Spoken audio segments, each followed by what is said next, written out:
Saludos amigos, sean todos bienvenidos a la tertulia de Interalmería Televisión.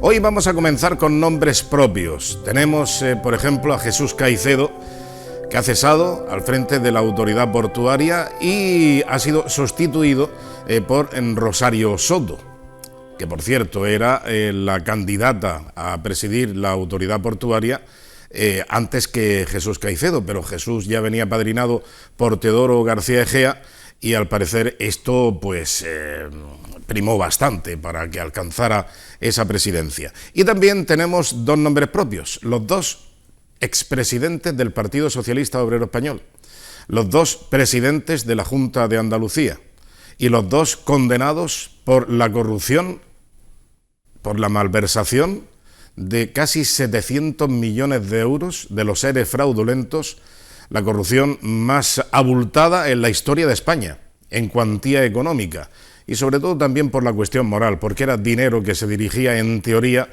para las personas en paro y que necesitaban un curso de formación, mientras tanto para poder acceder a un nuevo empleo. En fin, ¿qué les voy a contar? De todo ello hablaremos en los próximos minutos, pero ya la sentencia es firme por el Tribunal Supremo. Ahora lo deja en manos de la Audiencia de Sevilla para que se cumplan las sentencias. 9 años de inhabilitación de cargo público alguno para Manuel Chávez y 6 años de prisión para José Antonio Griñán. Bueno, pues así están las cosas y vamos a saludar ya a nuestros contertulios de esta noche. ¿Cómo estás, María? ¿Cuánto tiempo? María Bien. Mulero. Buenas noches. ¿Qué tal? ¿Cómo estás? Bien, bien, ahí vamos pasando. ¿Todo bien? Sí. ¿Cómo pasó el verano? Pues muy sencillito. Muy sencillito. Sí, porque como no hemos cerrado, o sea, tenemos que seguir trabajando, claro. Y con nuestra vida al orden, pues no he salido mucho, pero bueno, algún fin de semanilla sí que he podido, pero normalito. Normalito todo. A ver si el año que viene estamos mejor. Bueno, ¿y el sector cómo anda? ¿Se recupera el flojito, automóvil o no? Hemos tenido en un junio y julio animadito y agosto casi que también. Ahora hemos notado un bajón en septiembre. Ahora sí se ha notado bastante. Vale. ¿Y los eléctricos cómo andan? ¿O los híbridos y todas estas cosas? Pues mire, pues están saliendo más de lo que la gente piensa, porque el coche es muy cómodo para la ciudad y para las distancias cortas. Y entonces, pues, están descubriendo que es muy ventajoso. Muchas veces en las parejas, en las familias, está el esposo y la esposa, ¿no? Entonces, si la esposa utiliza el coche eléctrico para desplazarse por aquí, por la provincia cercana, me refiero Retamar, Agua Dulce, Roqueta, el coche es súper ventajoso porque tiene un ahorro bestial. Y luego igual el marido utiliza el otro. Entonces así para la pareja es muy económico, sale muy rentable. Muy bien. Muy rentable. Bueno. Luego cargarlo no cuesta tanto, ¿eh? Ya. La gente se piensa que cargarlo, pero no sube tanto la factura de la luz. Rafael Marto, muy buenas noches. Muy buenas noches. ¿Qué tal? ¿Cómo andamos? Pues de eso he estado escribiendo yo hoy. ¿Ah, sí? Sí, a cuenta de una cosa que sacaré mañana. ¿Qué cosa? ¿De los eléctricos? Sí, tiene algo que ver con los coches eléctricos y con Almería y con el gobierno. Y entonces he estado mirando precisamente ese dato, ¿no? Y es cierto, o sea, el consumo de un coche eléctrico en dinero, incluso con el precio que tiene ahora mismo la luz, resulta más económico que un coche de gasolina o de gasoil. ¿Qué es lo que hoy sucede? Pues hombre, pues que el precio de la luz sigue subiendo, ¿no? Claro. Ya, pero lleva razón, porque en este momento que estamos ahora, el coche eléctrico es muchísimo, hasta en un 50% más rentable que los coches de combustible, porque aparte del subidón que ha pegado el consumo de la luz y todo eso, pero es en la funcionalidad. A ver, estamos hablando de que todavía la logística de los enchufes de los coches, sí, que están en los centros comerciales y todo eso, la logística de poder cargarlo rápido, porque los coches están saliendo, un utilitario, estamos hablando de un coche de medio o un poco de medio alto, ¿vale? No nos vamos a los grandes. Y te da 350, 370 kilómetros de autonomía, ¿no? Que eso te da la vida, si estás por la ciudad, eso es un ahorro grandísimo para una casa de familia. Pero está esa limitación en que dice, tengo 350 kilómetros de autonomía. Si en cuanto que eso se mejore, los coches de luego se van a multiplicar las ventas, porque tampoco está lo que te estoy diciendo, la logística de los enchufes, que yo me voy, tengo que pararme en Murcia, cargar, comer, mientras que como cargo, y sigo para Alicante o para Barcelona. Eso se está haciendo. Entonces, ese es el único escollo que tiene ahora mismo la automoción eléctrica. El único problema que tiene eso, me parecía muy bien. El único problema que tiene eso es que, claro, pensamos que lo enchufamos y que se va cargando, carga lenta o estándar. Luego hay un cable rápido, ¿eh? Claro, hay un cable rápido, sí. Incluso se acaba de poner en el mercado un cable con una capacidad de carga de 600 kilovatios hora. Sí. 600 kilovatios hora, va refrigerado el cable porque es una bestialidad de... No hay ningún electrodoméstico en una casa normal que pueda tener esa demanda de potencia puntual de 600 kilovatios. Sí. 600 kilovatios son 600.000 vatios. Estamos hablando de una carga tremenda. Entonces, claro, si hay coches, muchos coches eléctricos en el mercado, hay un parque automovilístico de muchos coches eléctricos, tendremos que plantearnos, con la política energética que tiene el gobierno, de no nucleares, de no ciclo combinado de carbón y gas, de no generar también fuentes de energía, como puede ser el gas mediante fracking o lo que sea, el petróleo e incluso el uranio, que lo tenemos también y que podría utilizarse para incrementar la potencia nuclear. Todo esto ya lo comentabas tú en tu libro. Sí, ya lo comentaba, y también comentaba que una de dos, tendremos que decidir algún día si todo el parque eléctrico, o sea, automovilístico, pasa a eléctrico. Automáticamente hay que desenchufar frigoríficos, televisión, no, hombre, pero a ver, aire acondicionado, porque no da para todo, si es que no da, es que no da. Sí, dará. No, que dará. Y mucho más si dice, es que las cargas de los vehículos eléctricos las vamos a hacer con energía eléctrica verde, o de, ya sabes... Sí. Hombre, las verdes son ya las nucleares.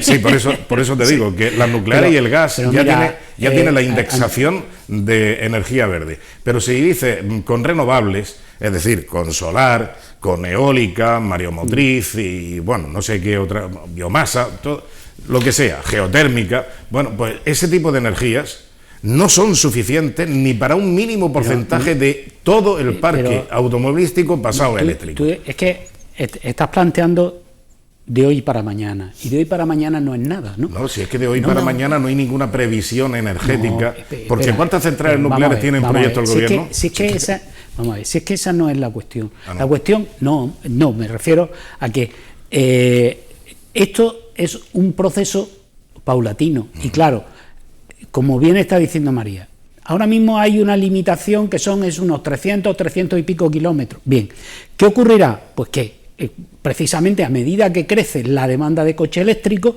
van a pasar varias cosas. Por ejemplo, que tengan mejores y mayores baterías, con más capacidad, que puedan hacer recorridos más largos, con lo cual no van a necesitar parar cada cierto tiempo. Sí. Eso extenderá el número de coches.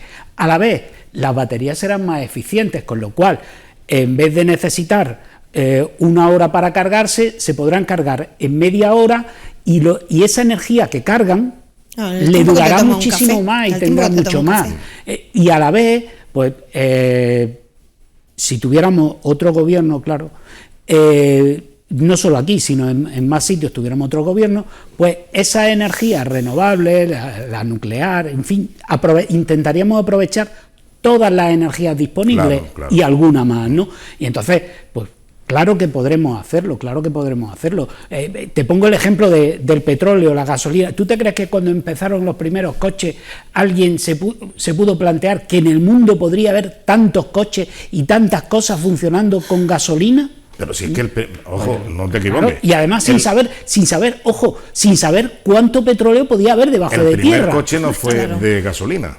El primer coche fue eléctrico. Sí, pero el Electrowagen, ¿sabes? El Electrowagen fue el primer coche eléctrico, con baterías de plomo, evidentemente, y unas baterías de escasísimo rendimiento. Pero los primeros coches eran eléctricos. Sí. Y luego ya salió el Forte, muy popularizado, etcétera, etcétera, y todos los coches de combustible, sobre todo de gasolina. Pero si te voy a lo mismo, es decir, en el momento en el que eso empieza, ¿tú crees que alguien podía podría haber alguien que dijera como tú, no vamos a dar abasto cuando empiece a haber tanto coche, a ver de dónde sacamos gasolina, a ver de dónde vamos a sacar petróleo para hacer tanta gasolina para tantos coches y que la gente pueda tener cada familia un coche.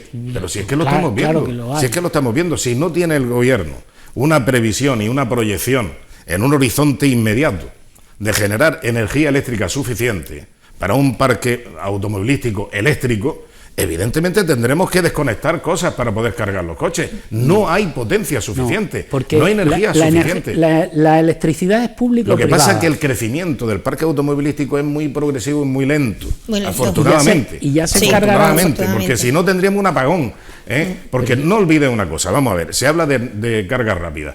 Un coche, un utilitario eléctrico, ha de tener una potencia de unos 70 kilovatios hora en sus baterías, para poder desarrollar, digamos, un desplazamiento normal, a una velocidad de crucero, etcétera, etcétera. Puedes consumir menos, evidentemente, pero puedes ir a ritmo de tortuga. Entonces, 75 kilovatios, evidentemente, es una potencia muy importante para una batería de un automóvil eléctrico.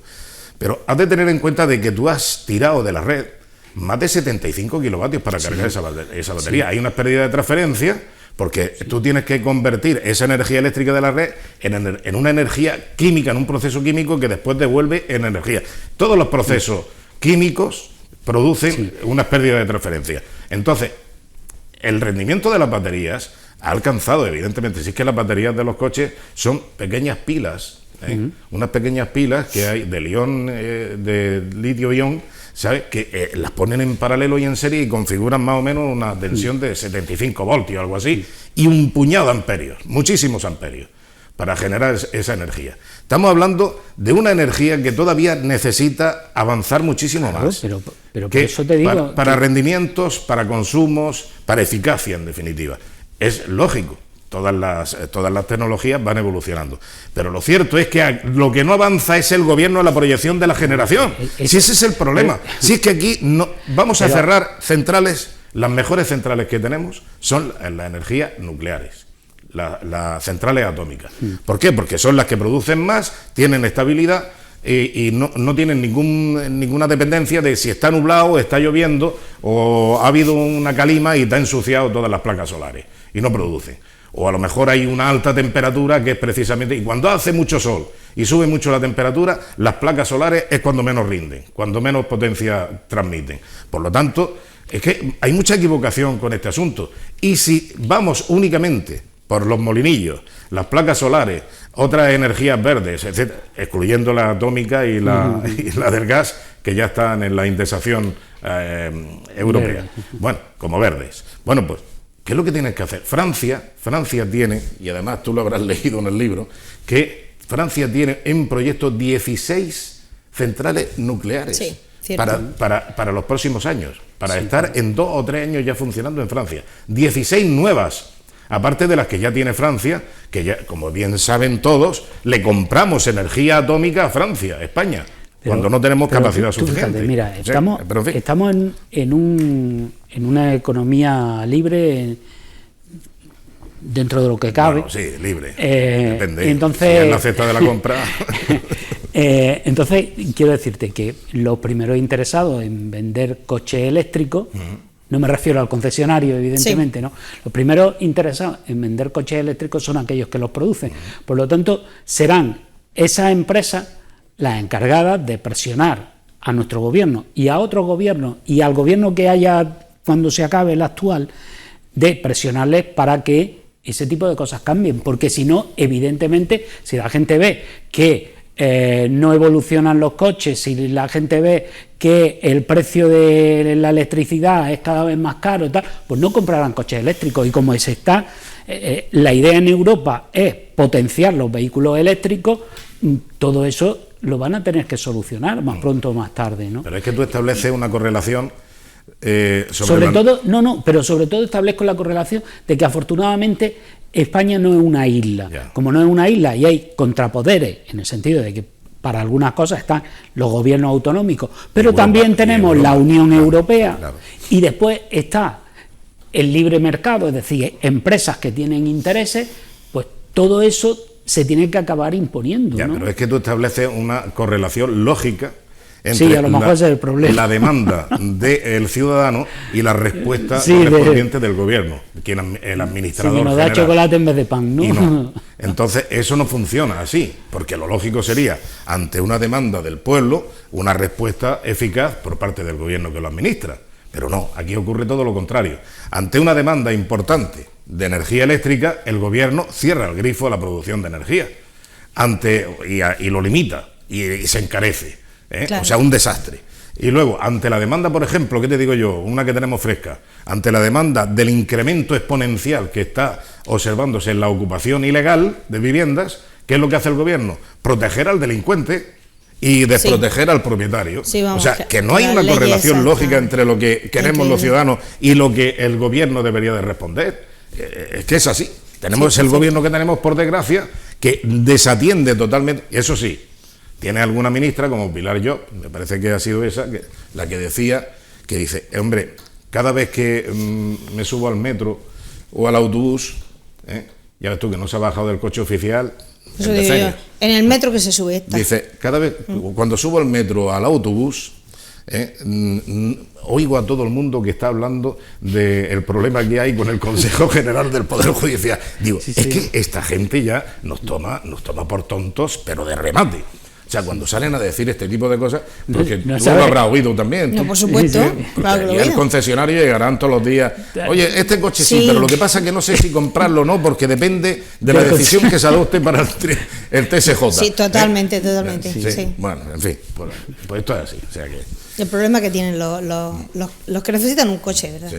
Sí tienen eso. Oye, creo que tenemos ahí el vídeo, porque lo ha publicado algún medio, creo que OK Diario, publicaba ese apartado de esta ministra, que es impresionante, o sea, con qué descaro, con qué desfachatez te dicen, mira, eres tonto y te lo voy a explicar, porque es que resulta que yo como ministra me subo todos los días al metro o al autobús, o del autobús paso al metro y hago ese desembarco, y cada vez que subo a uno u otro medio de transporte, la gente no para de hablar de la renovación del Consejo General del Poder Judicial. Vamos a ver si tenemos esas declaraciones. Ya a nadie le importaba la renovación del Consejo, que era algo que estaba como muy fuera de la órbita del día a día de cada ciudadano, pero es que ahora ya, mire, yo a veces voy en metro, a veces voy en autobús, y yo escucho a la gente que habla de este tema, porque la gente ya ha entendido la trascendencia de esto, que les afecta directamente, que nos está costando una millonada el bloqueo, porque tenemos que estar poniendo constantemente refuerzos. Es de OK Diario. Parto de risa. Es increíble. O sea, es que ya dice, bueno, pero vamos a ver, ¿cómo es posible? Y además siempre te sacan alguna referencia de, sí, que bajo a la calle y todo el mundo está hablando de este tema y tal. Sí, todo el mundo. Cuando ella se suba en el metro, en el autobús, la gente irá diciendo, a ver si puedo llegar a fin de mes, que este mes no me alcanza el día 20 y ya no me llega la nómina. Nada, no hablan de la carne, del pescado, de los huevos, de la leche, no hablan de nada de eso. Eso es de lo que se habla. Nada. Eso es de lo que se habla. Exactamente. Bueno, pues, a ver, que el tema del Consejo General del Poder Judicial es importante, es muy importante. La no renovación es muy importante. ¿Que nos afecta como ciudadanos? Sí, también es verdad. Pero desde luego no es el tema del que se habla habitualmente. Sin duda. En fin, bueno, decía que íbamos a hablar de nombres propios, Jesús Caicedo, a quien tú bien conoces, Mari Carmen. Sí, Jesús Caicedo. Somos muy amigos, somos del mismo pueblo, ¿no? Somos de Cueva de Almanzora y nos tenemos mucho cariño, cierto. Bueno, pues ha cesado como presidente. Pues a mí me da muchísima pena de que haya sucedido esto, porque otra vez volvemos a la carga y volvemos a las mismas circunstancias de siempre, que empujan las fuerzas políticas y los padrinos. Pues claro, como siempre, como toda la vida. Este tenía el padrino de Teodoro García Egea, que por cierto, pues, hombre, Jesús Caicedo ya sabes cómo es, el carácter que tiene. Que llega allí alguno de pardillo, con el pelo de la dehesa todavía. Hombre, Teo, venga, tal, no sé qué, es que no conozco a nadie y tal. ¿Cómo que no conoce a nadie? Ahora mismo quedamos con este, con el otro, tal. Y lo introdujo prácticamente en sociedad.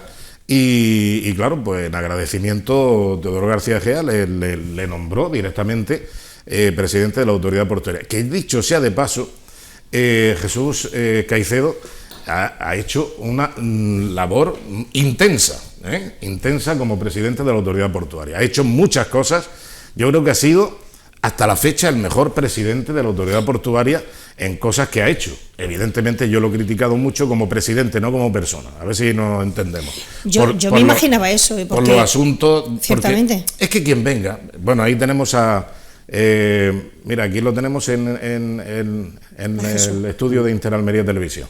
Y aquí tenemos a Rosario Soto, sí, que ya fue la propuesta por el Partido Popular antes que Jesús Caicedo para ser la presidenta de la presidente de la autoridad portuaria. Sin embargo, parece ser que la decisión vino directamente... Ya, pero volvemos otra vez, es que no hacen una evaluación de la trayectoria de ese señor en su trabajo, en los resultados, en cómo ha potenciado el puerto, en cómo se han incrementado los ingresos y cómo se ha elevado el valor del puerto. Entonces, que no hagan esa valoración y que, bueno, porque esta niña tiene una trayectoria política que la avala y tal, pero hacer unos cambios así, de esta forma... que vamos, que yo creo que ha sido de la noche a la mañana, porque yo en las noticias apenas lo he visto, ha sido de un día para otro. Sí, de un día para otro. Y que no analicen la labor de trabajo y la trayectoria de este señor, de Jesús Caicedo, como tú estás diciendo bien, que ha sido la mejor labor que se ha hecho. Entonces no sé qué es lo que se busca. Hasta la fecha es que se ha hecho tan poco en el puerto, no sé qué es lo que tan se busca. Mal. Igual la proyección de estas chicas va a multiplicar los beneficios del puerto con respecto a Jesús Caicedo. Yo es que lo que lamento, mira, ayer hablándolo con una persona que venía a decir más o menos lo que estáis comentando vosotros y que yo también comparto, me decía, bueno, es que Caicedo y tal, digo, bueno, es que ¿desde cuándo ha importado la eficacia y la buena gestión para crecer en política? O sea, es que sería la primera vez. Vamos a ver, cuando eligen a Jesús Caicedo, tú has dicho efectivamente Teodoro García Egea, pero habría que aclarar, lo digo porque nosotros no entendemos, pero quizá quien está detrás de la pantalla no lo entiende, porque claro, Teodoro García Egea no tenía ningún cargo como para nombrar, o sea, era sencillamente el secretario general del Partido Popular, pero como es la Junta de Andalucía quien nombra al presidente de la autoridad portuaria, pues desde ahí viene la orden desde Madrid a Sevilla y desde Sevilla nombran a quien desde Madrid se dice que tienen que nombrar. Solamente para... Como siempre ha sido y será. Y entonces, ¿qué es lo que sucede? Que bueno, lo nombran. ¿Qué trayectoria relacionada con lo marítimo tenía Jesús Caicedo? Ninguna. Pues ¿qué es lo que ocurre? No, espera. ¿Qué es lo que ocurre? Que Jesús Caicedo sí que tenía detrás una trayectoria de gestor de lo público como alcalde bastante exitosa durante bastantes años en Cuevas de la Almanzora. Eso estaba ahí, ¿no? Y ha hecho una buena gestión, muy buena gestión en el puerto. Y hasta en el Senado de los Estados Unidos. Y hasta en el Senado de los Estados Unidos, efectivamente. Con el tema de las bombas de Palomares, claro, andaba como Pedro por su casa ahí en el Senado, en Estados Unidos. Él ha hecho una buena gestión y tenía planes para seguir haciendo. ¿Qué es lo que sucede? Que claro, todos sabíamos que una vez caído Casado y una vez obtenida mayoría absoluta Juanma Moreno, el puerto iba a caer. Eso estaba clarísimo. Claro. Quedaba por saber cuándo y quién le sustituiría. No, quién ya se sabía, porque era el aspirante. Pero hace 4 años o lo que sea, no recuerdo. Sí, te tengo que decir que a mí me ha sorprendido.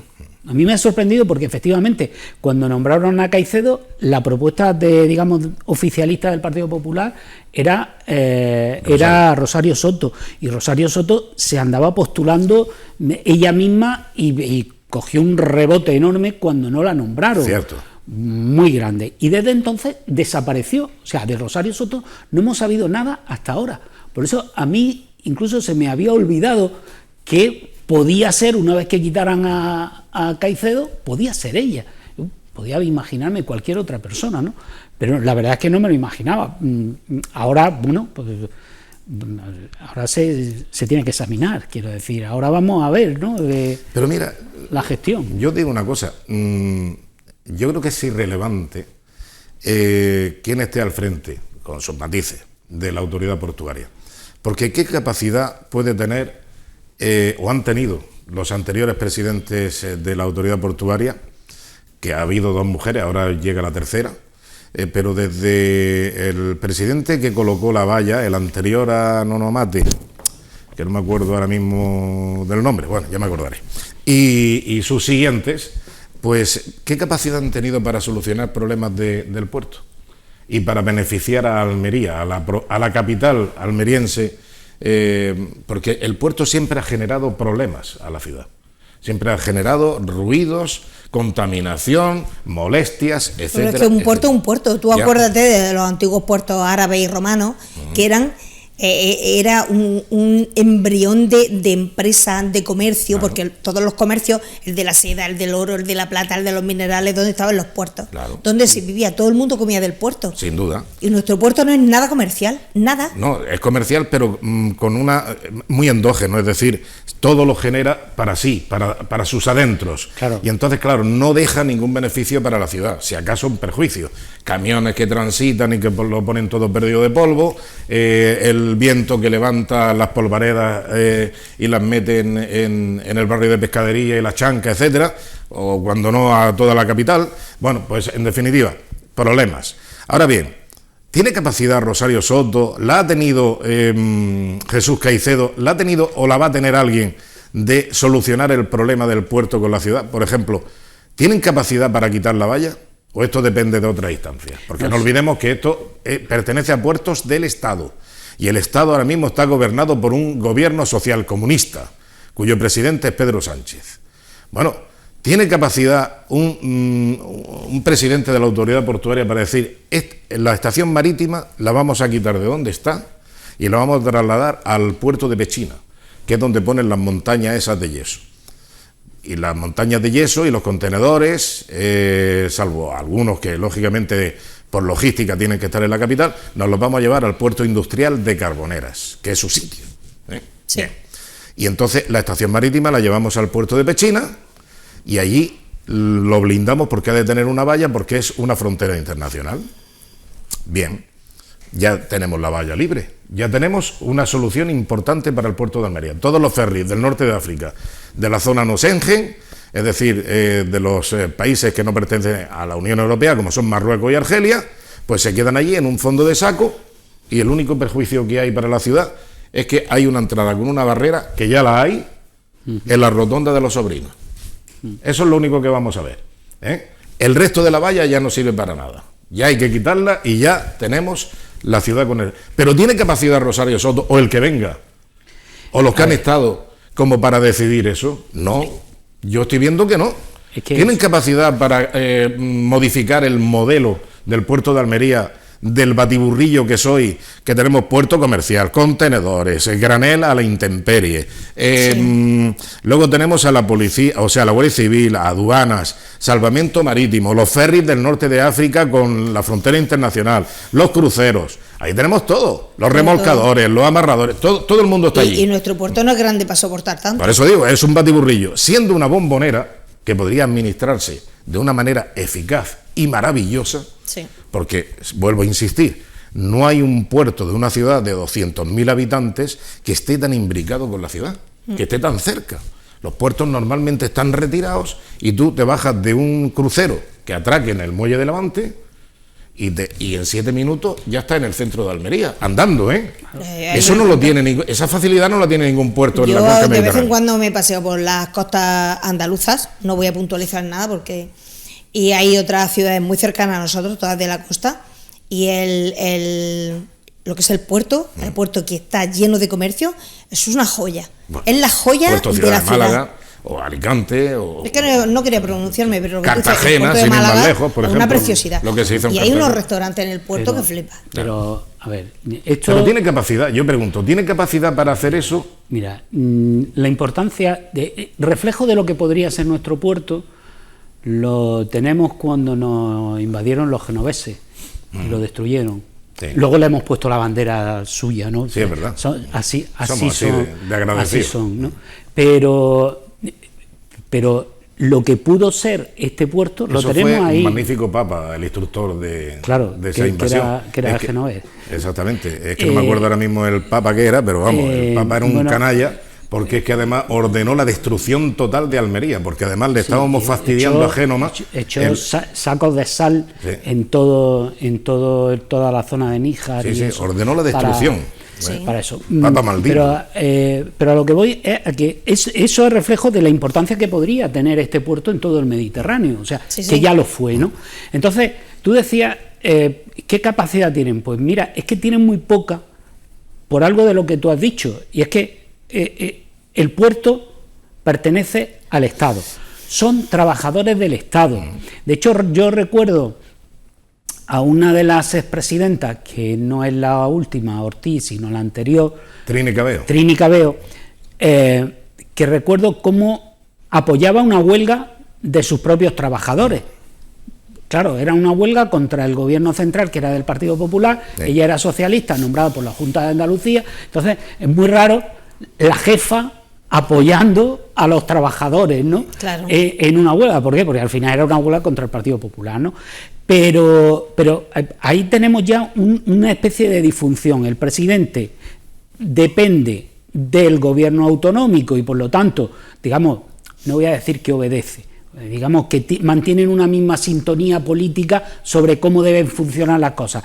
Por otro lado, el puerto pertenece al Estado, que puede o no tener la misma sintonía, pero desde luego no es un asunto relevante para quien gobierna España, no es un asunto prioritario el puerto de Almería, y por otro lado tiene el hecho de que está en una ciudad. Claro. Y de que, por lo tanto, tampoco el presidente o presidenta de la autoridad portuaria puede decir, tiro esta valla, o echo una carretera por aquí o por allí, o esto me lo llevo. No, porque es que, a ver, formas parte de la ciudad. No, pero toda la ciudad quiere que se quite la valla. Ahora bien, ¿tiene capacidad el puerto o el presidente o presidenta de la autoridad portuaria, tiene capacidad para quitar la valla? Hombre, a lo mejor aún solicitándolo y clamando todo el pueblo de Almería a que se quite. Probablemente eso, si fuera solamente eso, sí podría hacerlo, como pudo ponerla. Tiene que trasladar la central marítima. Claro, ese es el problema, que las cosas no son únicas. Claro. Es decir, que para tomar esa decisión, que sí podría tomarla, tienes que cambiar toda la configuración del puerto. No toda, únicamente la terminal marítima. Es un edificio que se levanta en 4. Mira, que no estamos hablando tampoco de ninguna cosa del otro mundo. Y luego es como lo del puerto ciudad. Pero ¿cuántos años estamos hablando de puerto ciudad? Pero ¿cuántas veces, y me refiero solamente al último mandato municipal, ojo, último mandato municipal, que se van a cumplir en mayo, se cumplirán 4 años, nos han presentado por lo menos 2 o 3 veces el tema del puerto ciudad, que ya lo teníamos, ya por fin se ha dado el paso definitivo, el proyecto es el mismo que hace 2 años, que hace 3 años, que hace 4 años, que hace 5 años. Seguimos sin ver absolutamente nada del puerto ciudad, nada. Y eso es una realidad de los políticos. Así es.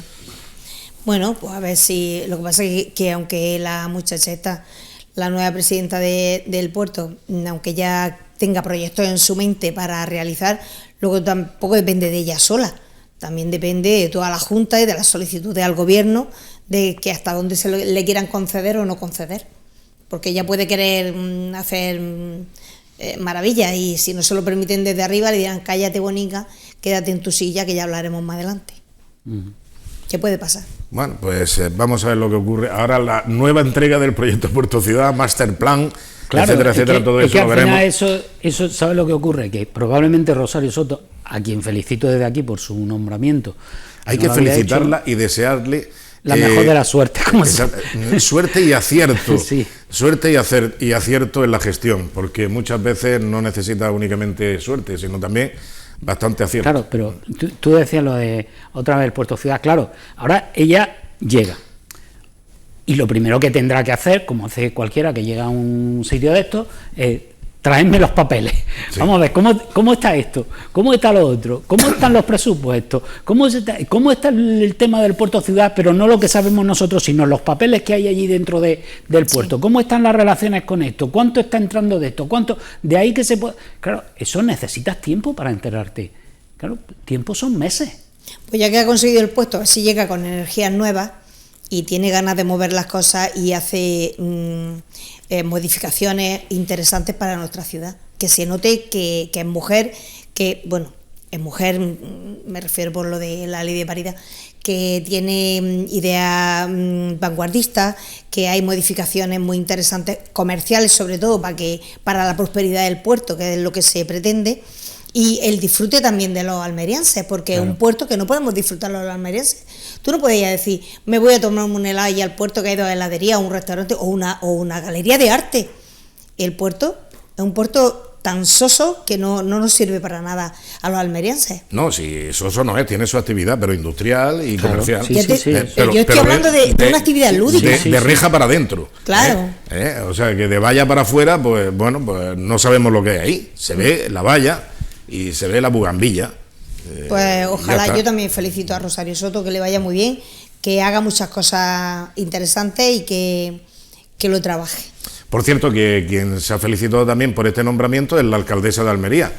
Vamos a escuchar a Mar Vázquez, precisamente cuando conocía ya oficialmente esta designación de la nueva presidenta de la autoridad portuaria. Estoy muy, muy contenta, he tenido la oportunidad de trabajar con Rosario muchísimos años.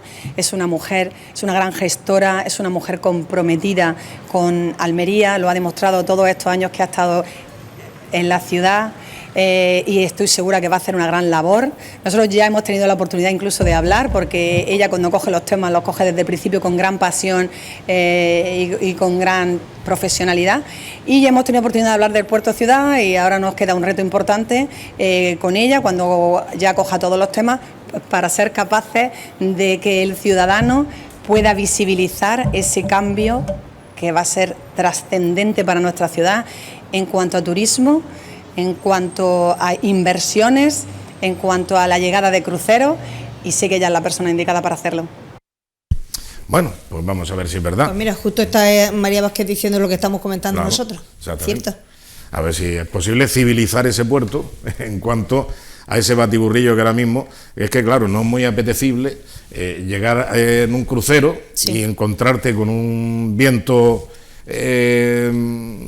no favorable que te traiga pues todos los... La tierra del cargadero, efectivamente. Que como ha pasado recientemente, esta feria estábamos navegando en la entrevista con Vistas y claro, los invitados muchas veces decían, bueno, ¿y esto?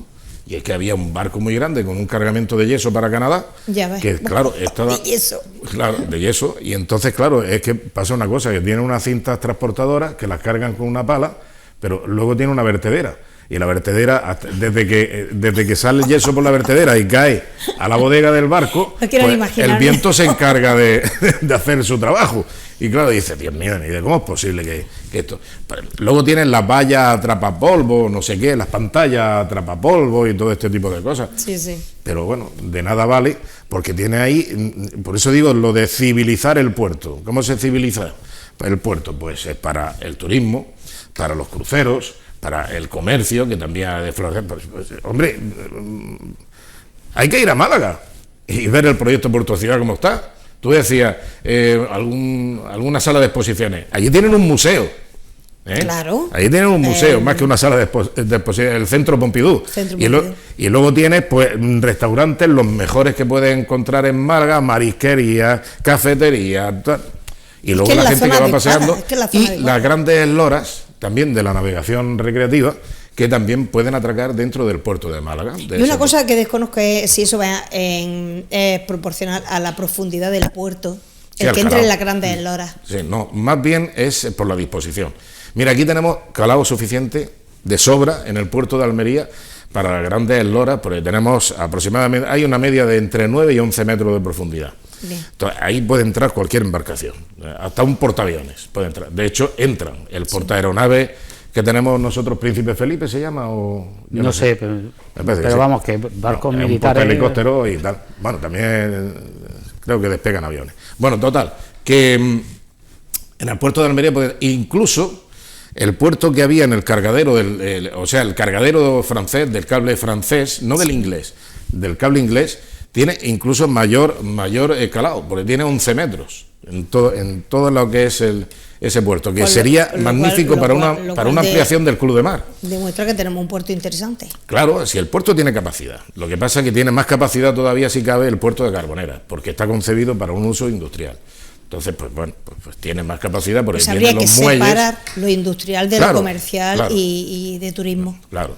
Bueno, entonces, lo del turismo había que cuidarlo muchísimo, porque eso es potencialmente economía para la ciudad.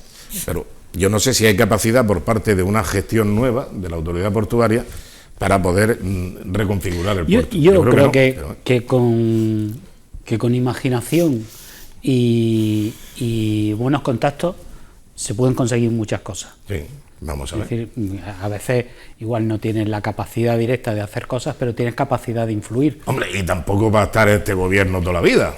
No, pero por lo menos 16 años yo creo que todavía estará Pedro Sánchez, ¿no? Digo yo.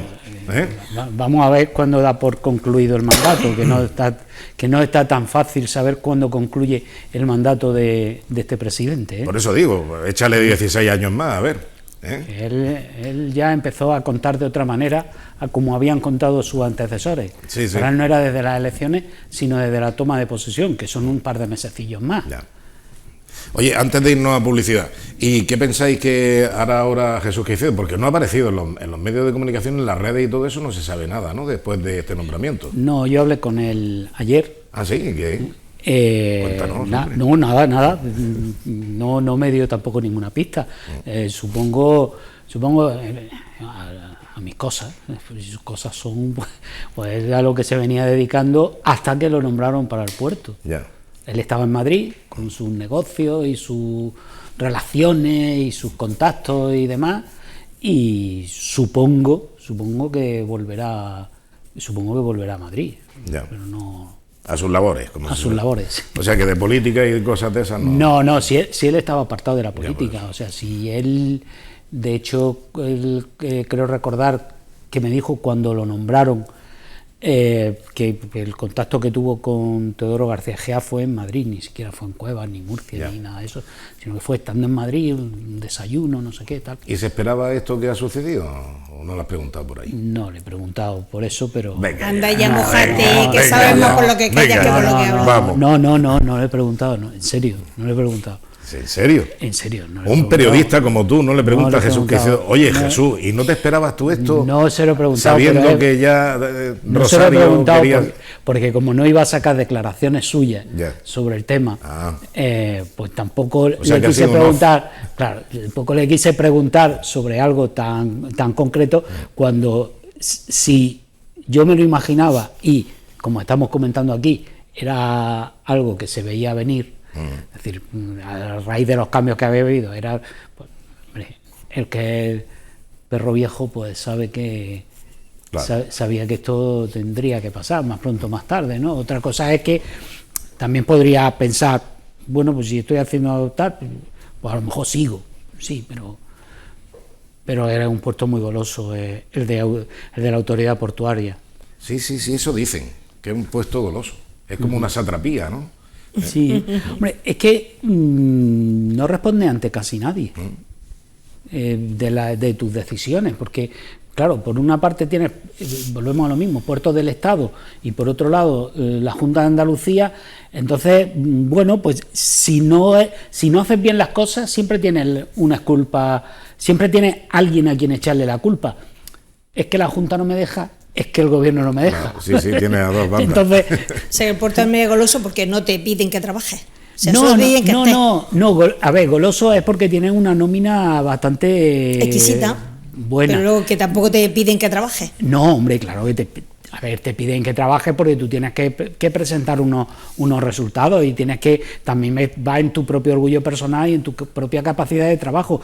Pero digo que si no haces bien las cosas, pues siempre tienes la capacidad de la excusa, pero no en este puerto, en todo, porque todos los puertos pasa lo mismo, son los gobiernos autonómicos los que nombran los presidentes, pero los puertos pertenecen al Estado, con lo cual siempre puedes tener una excusa, ¿no? Pues a ver si tenemos suerte con la nueva presidenta y no... Hombre, con ganas seguro que lo ha cogido el cargo, entonces yo también quiero pensar... Lleva 4 años con ganas. Claro, por eso también quiero pensar que bueno, pues también es sabia nueva, ¿no? Y tendrá ganas de demostrar, y eso también es muy importante, ¿no? Me encantaría que nos sorprendiera con cosas bonitas. Muy bien, pues eso esperamos todos. Bueno, vamos a hacer un breve paréntesis para la publicidad y enseguida volvemos con otros nombres propios: Chávez y Griñán. Hasta ahora.